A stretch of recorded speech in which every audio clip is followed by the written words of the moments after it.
Today we're diving into the work of one of the 20th century's most essential thinkers, Hannah Arendt. We're going to look at her urgent, and I mean urgent, insights on how we can possibly think when the world around us feels like it's completely flying off the rails. So let's just start with the big one, the question at the heart of it all. In an age of crisis, how do we think? How do we really think? This isn't some abstract puzzle for a philosophy class. It's a gut-level, practical problem for every single one of us. And trust me, Aaron's answer is probably not what you're expecting. All right, section 1, a thinker for dark times. So who exactly was Hannah Arendt? To really get her ideas, you first have to understand the world that made her. This wasn't someone sitting in a comfy academic office. Her theories were literally forged in the fires of a historical catastrophe. What's so interesting is that even though she studied with the greatest philosophers of her day, she flat out refused to be called a philosopher. She'd always insist, no, I'm a political theorist. And you gotta ask, why? What's the big deal? Well, for her, it was everything.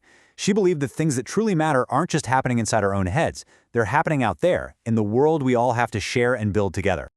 And when I say she came from a catastrophe, I mean it. Just look at this timeline. In 1933, she's arrested by the Gestapo, forced to flee her home in Germany. By the 1940s, she's in an internment camp in France, labeled an enemy alien.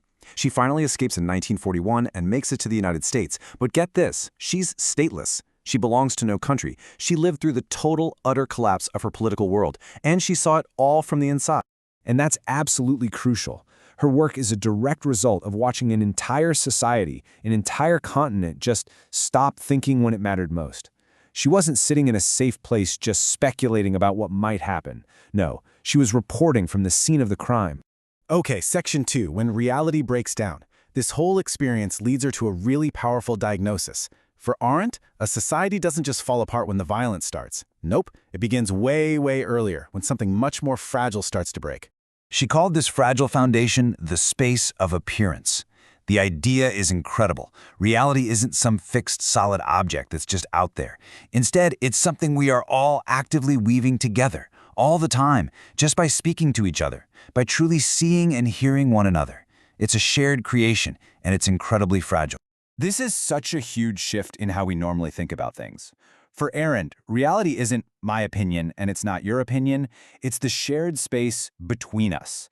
And when that between breaks down, when we can't even agree on basic facts anymore, when words just become weapons for our side, the entire foundation of a shared world just crumbles. So, on to our third section, the power of the pause. If the problem is that our shared world is breaking down, then what in the world is the solution? Well, for Arendt, it starts with a completely different way of understanding what thinking even is. We usually think of thinking as, getting things done, solving problems. Arendt just flips that on its head. For her, real thinking isn't about doing, it's about stopping. It's about hitting the pause button. It's that moment of interruption that creates a little bit of space between something happening and you automatically reacting to it. And this is a really critical distinction. This pause isn't an escape.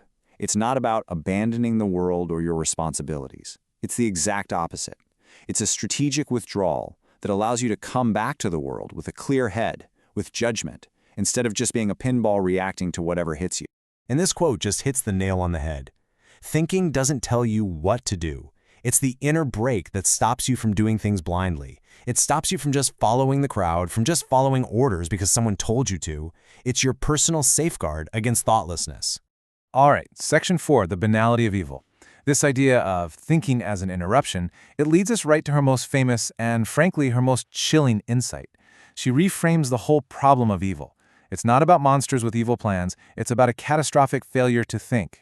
So, when Arendt went to Jerusalem to watch the trial of the Nazi officer Adolf Eichmann, she was struck not by how monstrous he was, but by how normal he was, how boring. His evil, she said, was banal, it was common, and it all came down to what she called thoughtlessness.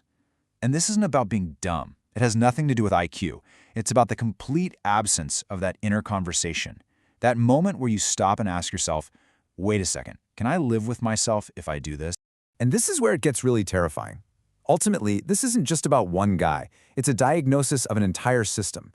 When that shared world collapses, and people lose the ability to have that internal conversation, you don't need millions of evil people to create a catastrophe. You just need millions of people who stop thinking and just participate. Now, after a diagnosis that dark, you might be expecting this to end on a really bleak note. But Arendt's work actually contains this profound and powerful source of hope. And just like everything else for her, it's grounded in the very structure of what it means to be human. She called this concept natality, and it's this simple but world-changing idea. With every single birth, something totally new and unpredictable enters the world.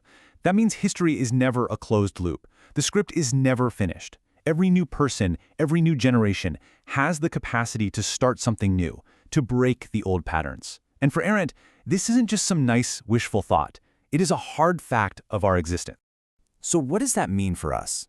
It means the possibility for change isn't something we have to create out of thin air through sheer force of will.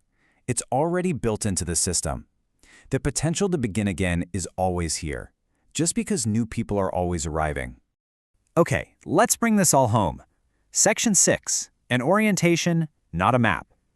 So what does Hannah Arendt ultimately offer us in our own dark times? She doesn't give us a map with easy answers or a step-by-step plan.